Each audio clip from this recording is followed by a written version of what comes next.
In fact, we've also spoken to Dr. Surendra Pal Singh. He's the former director of ISRO. He's spoken to my colleague Prajwal. In fact, he's spoken about the comparison between Russia's Lunar 25 that I was speaking about and India's Chandrayaan-3. He's also exhibited utmost confidence in the mission, saying that this undoubtedly is going to be a successful mission and will be registered in history. Listen into that exclusive conversation.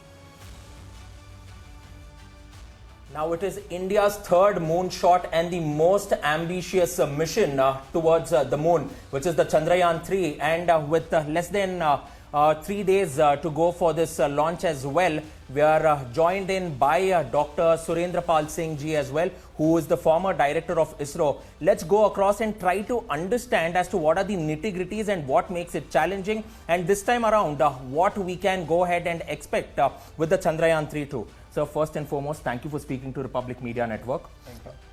So we saw that the Lunar 25 crashed as well. It left later than the Chandrayaan-3 too, but we saw that it has crashed as well and there was no soft landing that was possible. Any sort of inferences that we can draw from the Lunar 25 and the Chandrayaan-2 mission to the Chandrayaan-3 mission?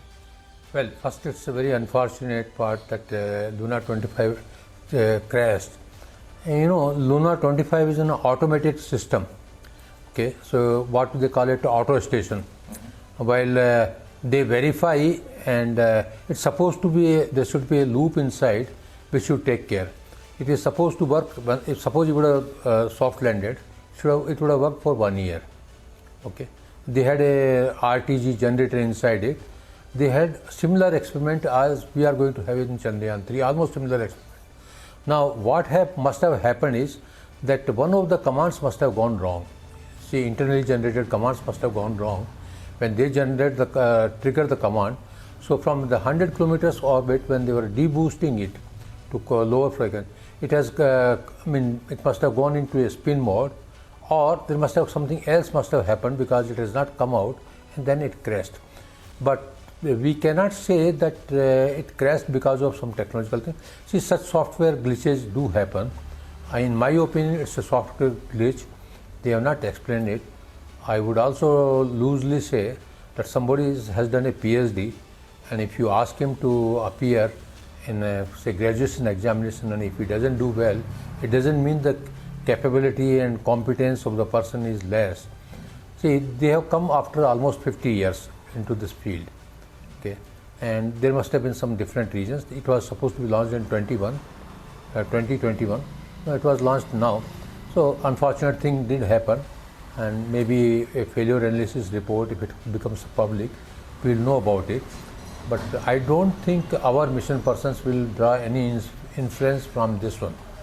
So these two things are independent. If it would have worked, we were not in competition, you know.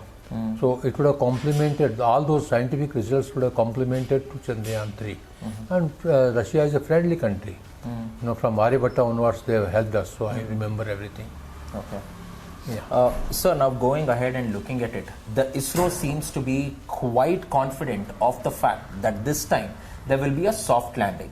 So looking at the soft landing in itself, what is that which is making ISRO very confident? And I would also want you to shed more light into the laser Doppler, velocimetry instrument as well, which is basically called as the third eye, which was not present in the Chandrayaan-2 but is present in the Chandrayaan-3. And what are the sort of differences that we are speaking in terms of algorithms? See, it's first and foremost is it's almost like Chandrayaan-2. Okay, we are having a communication with the orbiter. As far as communication links are concerned, they are almost like this. What we planned earlier was that 200 kilobits of communication link, which has become 500 kilobits. So we'll get a faster data rates. Okay. Now, what are the changes done? First is there is a more propellant put inside the lander itself. So suppose if it's not able to land on a proper place, which a desired place, then still it can go round and come back after a few days, or maybe even after 1 month it can land. I mean, that sort of capability is built in. Another thing is that a lot of software changes have been done. That takes, and dispersion limits have been increased. See, when we talk about earlier, suppose we had a 50 Newton dispersions, now it has been made to 80 Newton thrusters. Now, earlier we had 5 rockets, which was slightly more, it was not slightly, it was quite more than what is needed. Now we have got 4 rockets. The slew rate is, where we can control the flow of the, liquid inside it, like hydrogen, oxidizer, because these are all liquid engines. They can be controlled, they can be stopped. So we can control it. We can also, the nozzle also can be changed slightly. It's called slew rate. It's like this, suppose you want to change the, you take a water tap. Okay, I can always change it flow. If I make it full throttle, whole water will come out. Otherwise, I can control it. That sort of thing. Roughly, it's not exactly same, but roughly like that. So we can control the thrust. We can vary the thrust. We can have 2 motors or 4 thrusters or 2 thrusters as per the need requirement. Then there is a closed loop inside it. Okay, and the closed loop will take care how much it should be there. So now when so we have got 3 stages here, rough braking, and after that navigation. So presently navigation, what we get is through the whatsoever is there, gyros inside, etc. And then we have got a laser gyro inside, which is very accurate. But any gyro has got a dispersion, it deviates from it.